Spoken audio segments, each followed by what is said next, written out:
Okay, so while it's this cut, whilst this is processing Call of Duty Modern Warfare 2 video, I felt like gunning down some virtuoso. Well, man, I don't even know how to make a good intro. Cut. Felt like playing Call of Duty Modern Warfare 2's campaign. I was in a mood. I got a mate coming down all the way from the West Coast, man. West Coast chopper is. West Coast with a big chopper. He's coming down, man. He's coming my way. He's been driving. Mad Dog's driving. 3 days straight. Just fills up on the road. Just pulls a jerry can out of the passenger side. Gets a slave to lean out the window and fills that shit up. Anyway, serious note, I've got no ideas anymore of what to make videos about, man. None of y'all even fucking respond. None of you leave suggestions. Aussie Legend tells me to make a new channel. Like, it's going to make a difference. I'll even say it now. If anything, I'm going to start talking more straight as time goes on. Like right now, it's like really toned down, tamed down, almost cryptic is the way I'd describe my speech. It's fucking not free.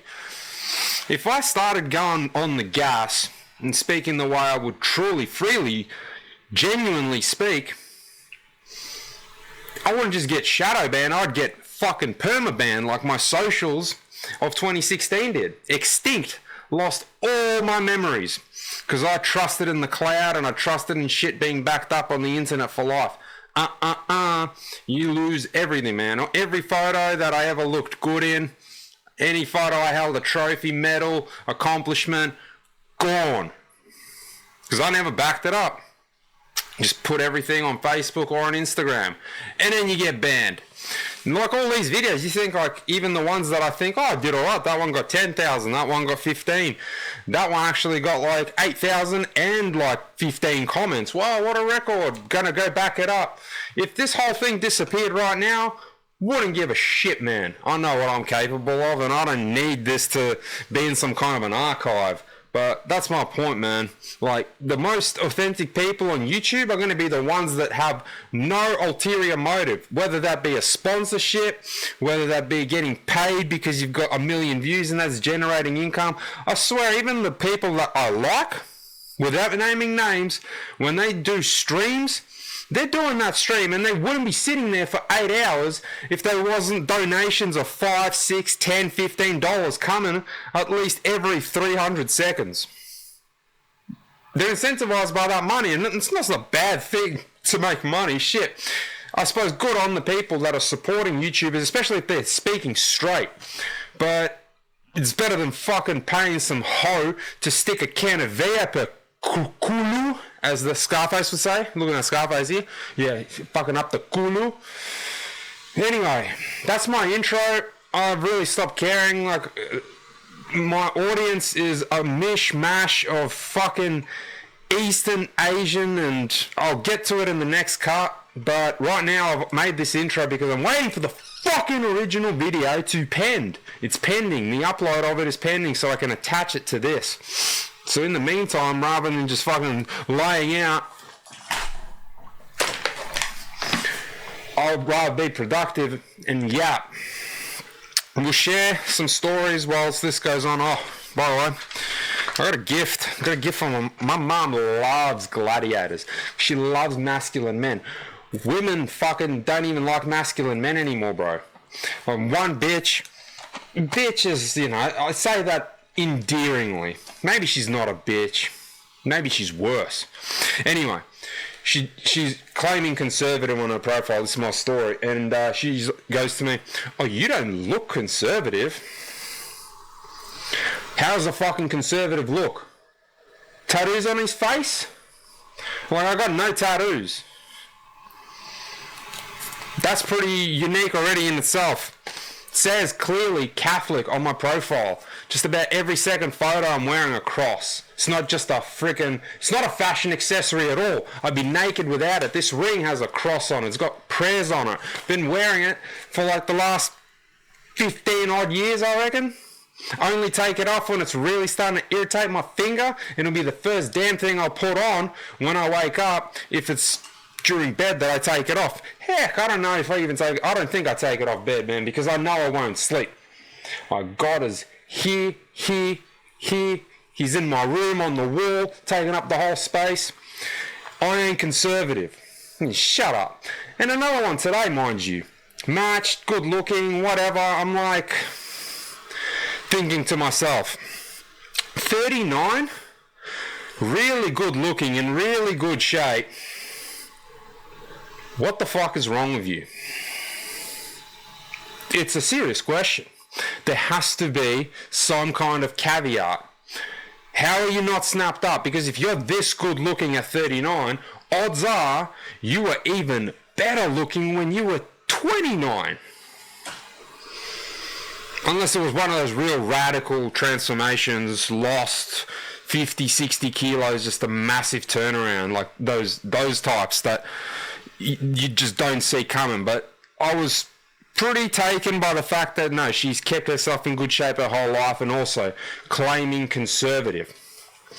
And hey, you know how I've always been about the voice memos? I make the voice memos happening and she just responds with, sorry, can you keep it to text?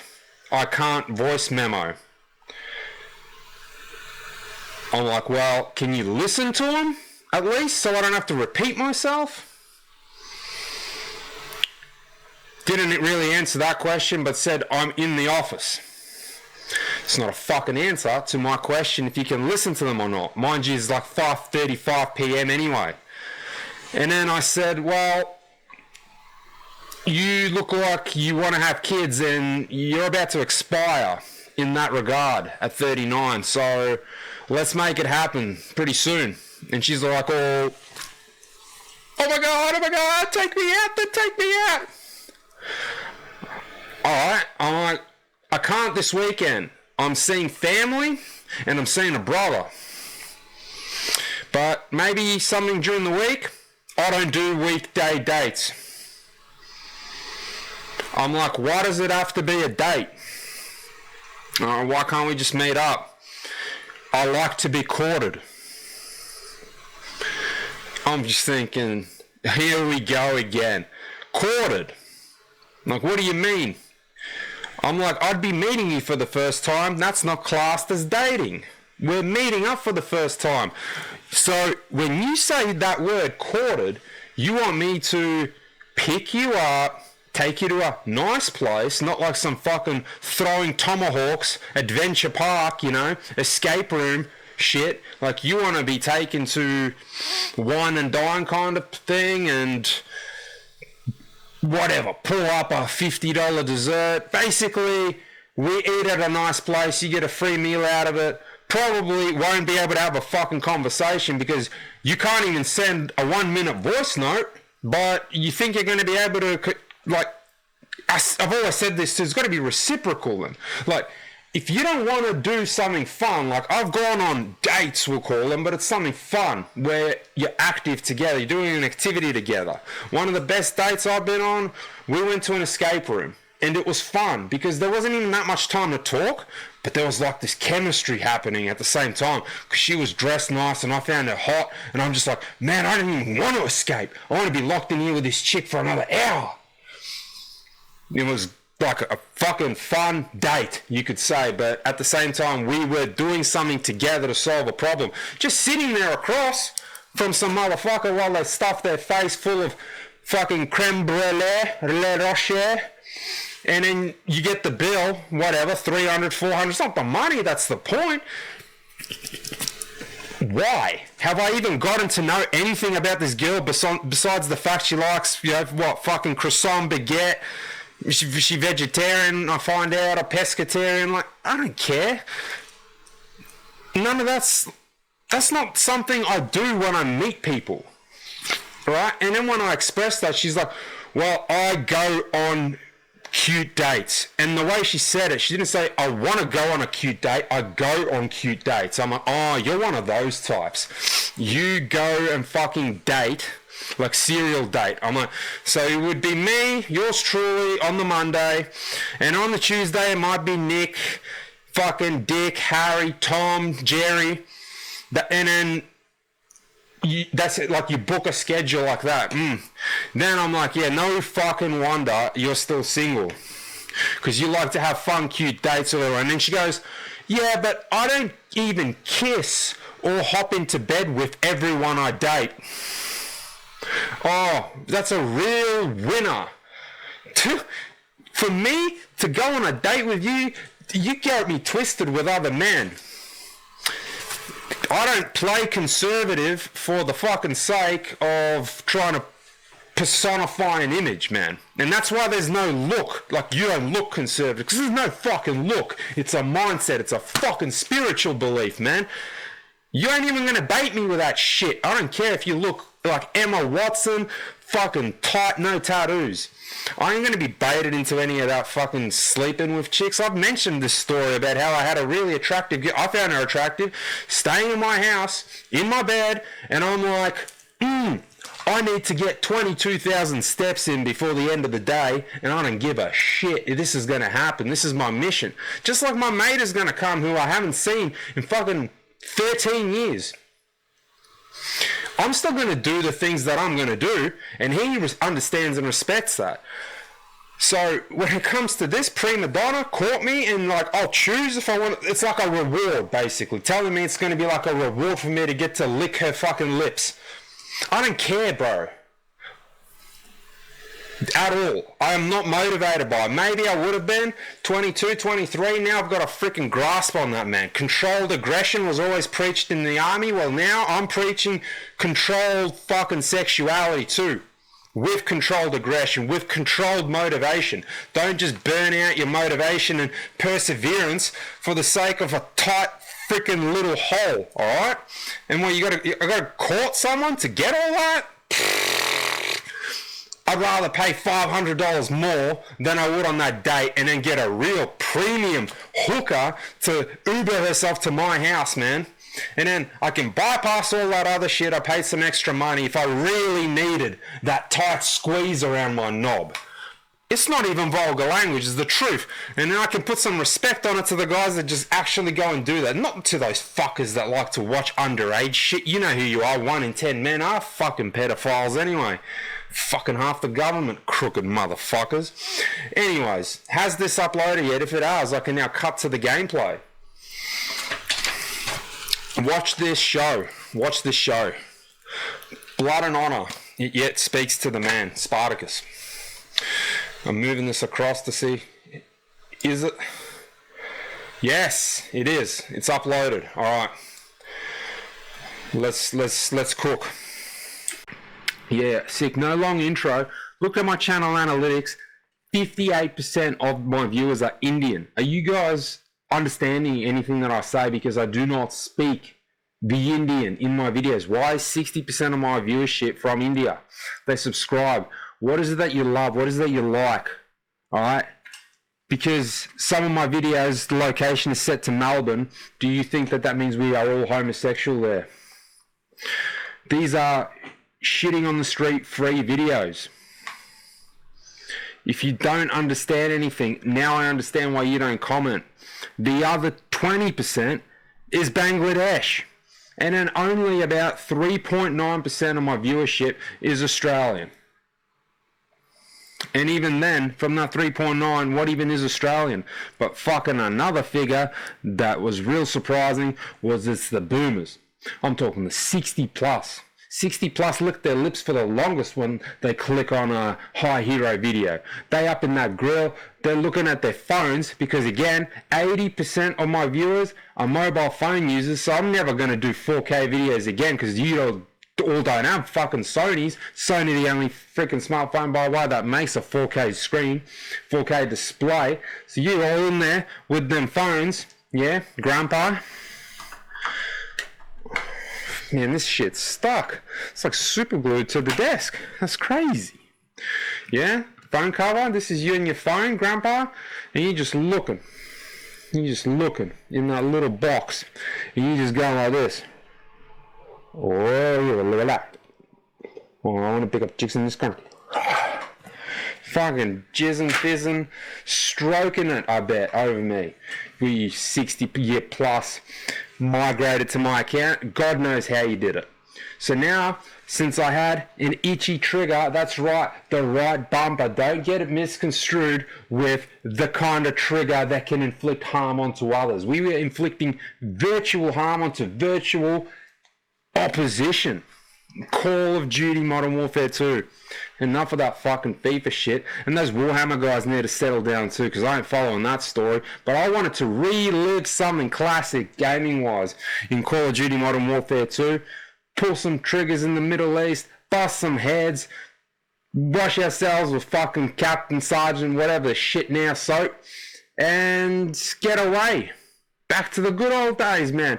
All inspired by a video I watched in regards to Need for Speed Most Wanted. Shit, that came out in 2005. That's like the Nintendo Game Boy Advance SP, when you had that Game Boy that could fold open like the current generation fucking Samsungs. Now it was real technology. And you remember scanners? When you'd go and scan every single barcode you could find to find the right fucking monster and then feed it, train it, pet it, watch it shit and wipe its ass. Man, those were the good old days. Those was like that peak of childhood imagination, man. You'd look for a barcode everywhere, bro. Your friend would tell you, yeah, my Uncle Dujan, he got a bunch of pornos in his toilet. And you'd go over to Uncle Dujan's, not because you even gave a crap about his pornos. You just know that he's got a stack of magazines and there's a stack of barcodes over there. You pull them up and you just fucking scan him and see what kind of a monster you can pull off the biggest degenerate mag, bro.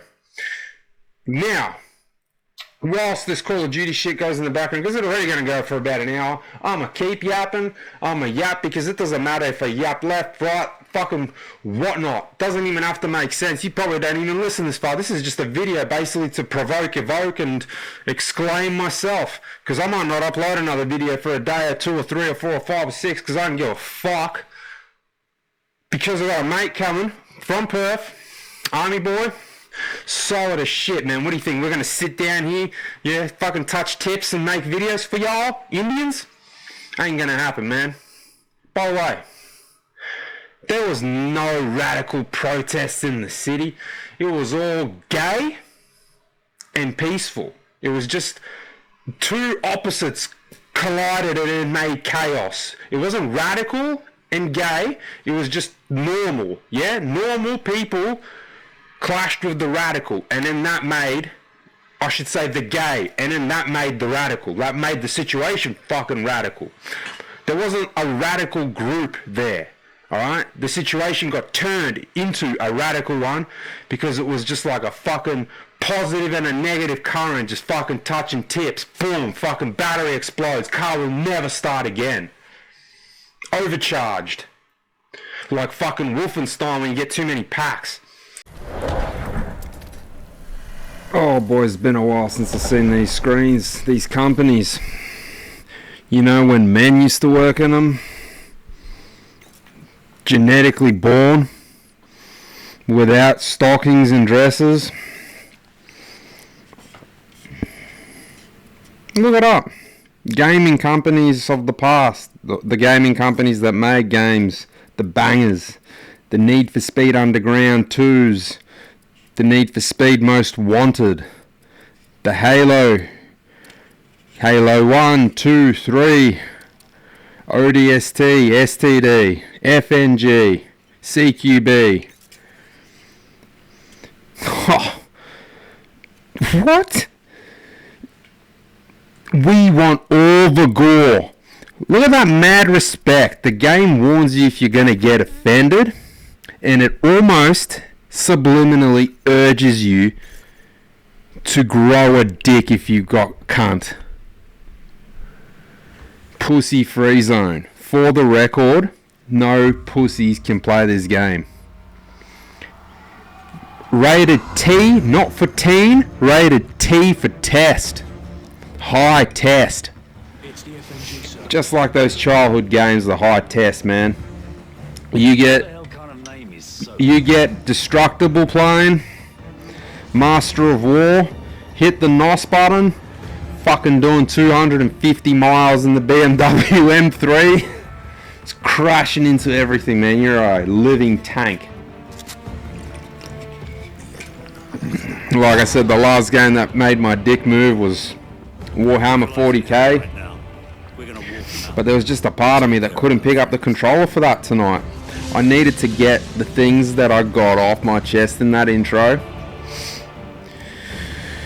Tell you what I feel about some of y'all ladies that think that you need to be courted. Try and use your looks to your advantage while screaming I'm traditionalist and I'm a Catholic girl and I want to have a serious long-term monogamous relationship, and you're all going about it with the fucked up way. You know you look good, and then you're exploiting it by just trying to get men to court you and calling it fun, cute dates. You don't necessarily need to be kissing and having sex with people to be putting yourself out there on the market day in, day out. Using yourself up, man. Just because the phone's in flight mode doesn't mean it's not on. Yeah? It's draining the fucking battery. Catch my drift? You know, a lot of women like equate it to, some will just outright say, well, it doesn't matter how many people I've had sex with. Others will say, it doesn't matter because I was in a relationship. Then others will say, well, I had feelings, so I did it. Come again? Feelings are fucking fleeting, bro. No relationship is built on feelings. Feelings is the initial stage. It ties in with honey. Shut up, General Shepard. I'm gonna fucking shoot you the first chance I get. Feelings are fleeting. You'll have them down below your fucking balls, alright? Your pituitary gland will be sending all kinds of luteinizing hormone and follicle stimulating hormone to your nuts, and that'll be your feelings, man. But that's not what relationships can be built upon. Relationships have to be built on communication, trust, loyalty, commitment, and the ability to compromise. Compromise means you do things for her, she does things for you. You don't expect it, she doesn't expect it, but they happen without necessarily having to ask. Got a new batch hitting the pit today, sir. When the time comes for you to do something that your wife expects of you, and you know what she expects, you just do it, and you don't let her down. And when your turn comes, and you do something, and you want her to pull through on her end, you shouldn't have to ask. She should just reciprocate that. And the compromise of all that is sometimes you do something for one another that you might not like all that much, but at the end of the day, it's a sacrifice you make. Two-way street type of shit, you know? Picture this. You got roadworks on a 2-lane road, and a portion of that road has to be closed. You got those lollipop fuckers. They're letting some cars through from one end, and they're holding a stop sign down your end. That's you compromising for your wife, and she's going slowly through into your lane until she gets her own lane, going through the roadworks. But you know that stop sign is going to be turned, and it's going to become a slow sign for your way. And then it's going to be your turn to go. And then next time the situation comes around, you'll be the first to go, and your wife will wait at the stop sign for you to go. So we're going to become a fucking competition of, oh, you've done this more often than me. Who goes first? I go first. I should go first every time. This is what I've always even said when it comes to dating or going out. Like a woman that came to where I live, 86 kilometers, she made the effort to come. So then I made the effort to pay for the day. Paid for the activities, paid for the lunch, offered her a place to sleep so she wouldn't have to drive 86 kilometers back. And you know what, brother? Because I wanted something serious, that doesn't now mean that I should have to fuck her now? I should have to make out with her now? I mean, if I'm after something serious, isn't it just gonna happen at the end of the day? Like, it's gonna happen at some point if that's what we're going for here. So, I mean, it's also a good way to gauge the truth. You just hold your cock back for a night, even though the opportunity might be there, engage it. Maybe she's that screwed up that she just naturally expects that, oh my god, every single time I've been in a man's bed, 6 inches has found its way inside my butthole.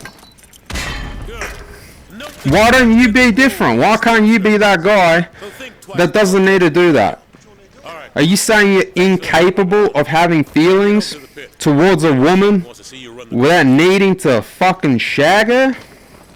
You're a fucking pussy ass individual, man. There's a difference between having needed to shut that fucker up. He was talking some soy magic. Alright. Thanks for the help, Private Allen.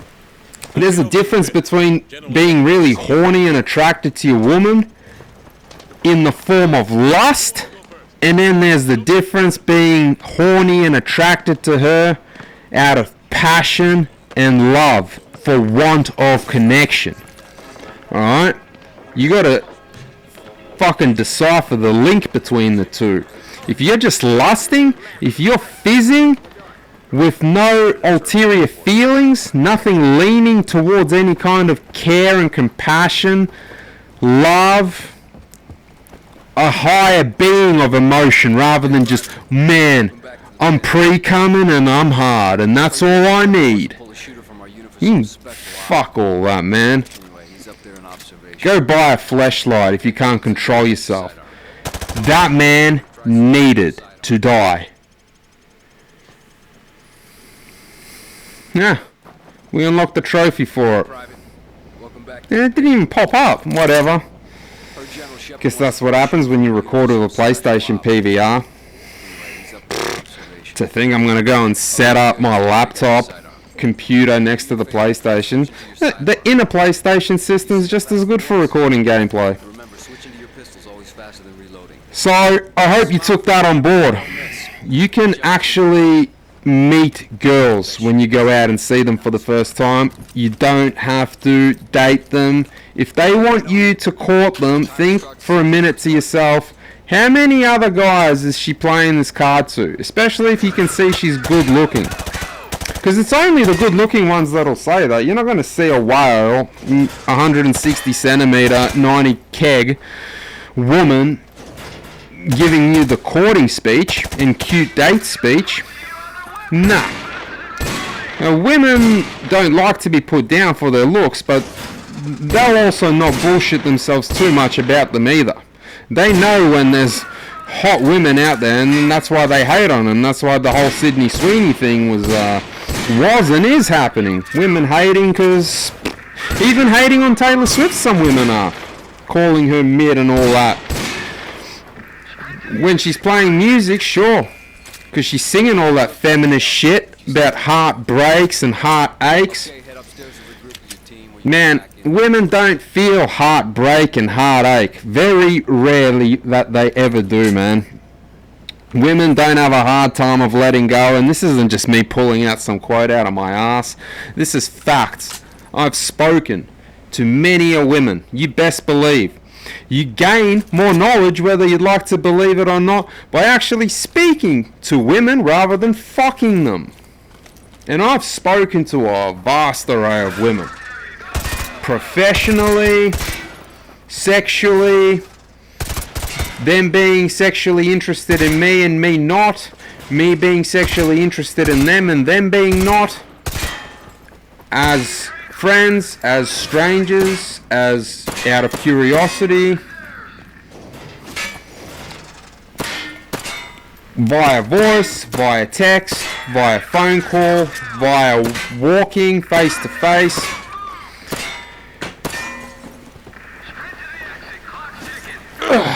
And I can tell you, in all my years, that women don't have a hard time of letting go. You'll never find a woman Maybe a young girl who might have had heartbreak, but not true heartbreak. It's just how she perceives it. An 18, 19, 20-year-old girl. But the thing is with women as well is the older the woman gets, and every single relationship she ends, it's not even so much about the dick that has been inside her holes. That's a problem in itself with things like telegony, where the man's sperm absorbs with the woman's DNA. You can look into it yourself, man. I ain't got time to fucking pull up links on you now at 5:30 in the morning. But the more partners in general she's had, the less she is capable of becoming attached to her next partner. It's a true fact. It's just the way the game works, man. So if your boyfriend number 7 in her life, she's let 6 dudes go before you, like her, she'll use the words like, I don't have tolerance for shit. Almost as if it's like just an obscure way to say, well, I'm too good now for taking any of your shit. But not really looking in within herself and thinking, yeah, but what about the shit that I give off to the man? Women rarely do that. They'll just play that card of, man, I've taken a lot of shit. I've taken a lot of beatings verbally, emotionally, maybe even physically. So, like, I know what I want and I know what I'll stand for. And that makes them, what was the key word I've used in the past? Compromise. That makes them incapable of compromise because they think they're too good. They won't take any shit. It's their way or no way. Alright? There's not even the highway anymore. It's just their way. I want to shoot this fucker too. Why don't you try and run the pit course, bitch? Standing there with your nogs in the middle of the daylight. You know how uncomfortable that shit is to have on your fucking helmet? Yeah? Walking around with fucking nogs? Games just make it look like it's breezy. You tie a dildo to your hat and go for a walk. It's not just the way it's going to look. This is going to weigh you down, man. It ain't comfortable on your neck.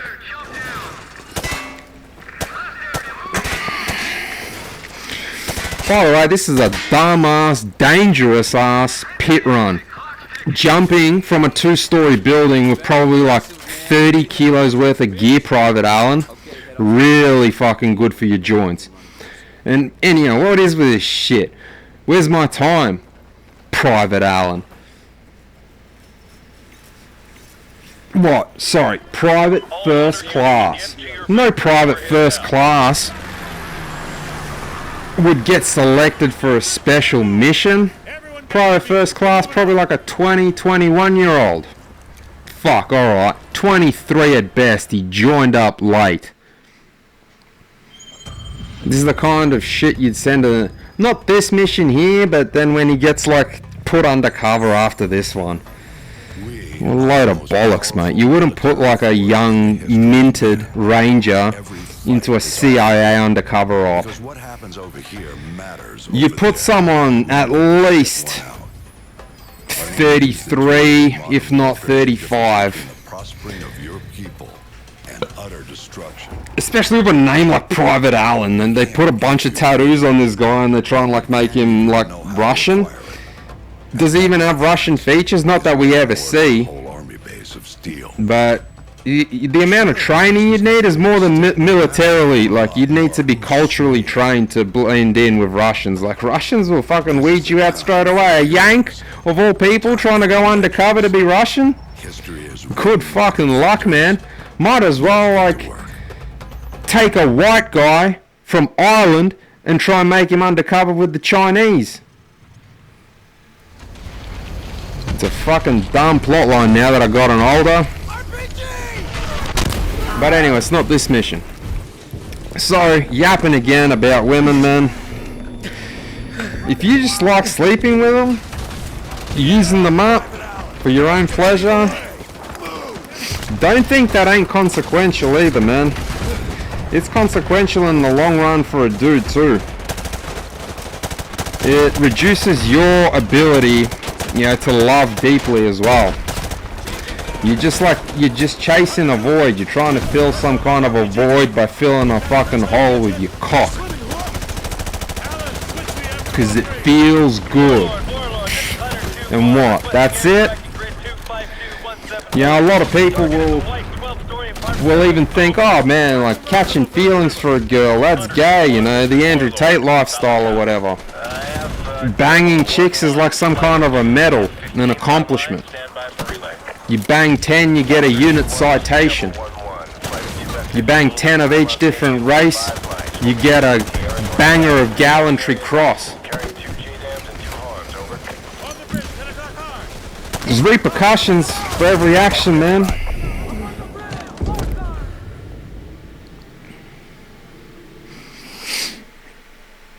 Alright, I need to pay attention too, because I was planning on doing this death-free. We got fucking veteran status, man. Running the pit. And we got dropped by some hooges on the bridge. But I gotta keep it real with you guys too. I gotta teach. I gotta preach. You gotta know the importance of dating. It's gotta lead to love. It's gotta lead to family. All the other cultures see it, man. You think fucking Hindus and Chinese date for fun? Man, they're dating for love. Why don't you go out and call all them gay? Call what they're doing lame. Yeah, it's only Caucasian people that got this mind virus of, yeah, just have fun, just fuck, just screw, just hook up. Toys, swings, 50 Shades. You degenerates. One of the most important things that a man can do in life is to find purpose. And one of the main ways to find purpose is through family. Through creating a family of your own. Nurturing that family. Providing for that family. Allowing that family to flourish by guiding them, protecting them, teaching them. They are a fucking carbon copy of you. An extension of your lineage. And your lineage is even bigger than yourself. From your father to great-grandfather and all those who came before him. That entire family tree that led to where you are today. So don't be that fucker that is the last of your line. Or if you are that degenerate, then fucking jump off the bridge now. Save the world from your shit and presence.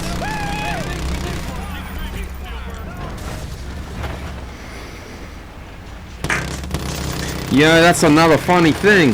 And I just say funny because I'm lacking better grammar at the moment. I'll keep the sentences simple rather than overly complex, but using the word funny, a lot of these protesters in the city, they don't even really know what they want. A lot of them, when you see them getting interviewed, why are you here? What rights are you exactly fighting for? What change do you want? I'm not going to be able to answer that because they can't fucking answer. That's why I see these interviews, the interviewer doing the interviews, we all get that same look on our face like, what the shit? You're fucked. Like, there is something really wrong. And it's a cop-out to even say get help. Because, in my professional opinion, a lot of people are beyond help. Alright, it's like when they say you got terminal cancer. Terminal being you're beyond help. You can get fucking terminal brain rot. Where you live and exist, and it won't cause death. But terminally, your mind is now rewired and programmed in such a way that you have fucking lost all hope of recovery. It's like the devil's taken over. You need to call John Constantine. This is like the only saving grace you got.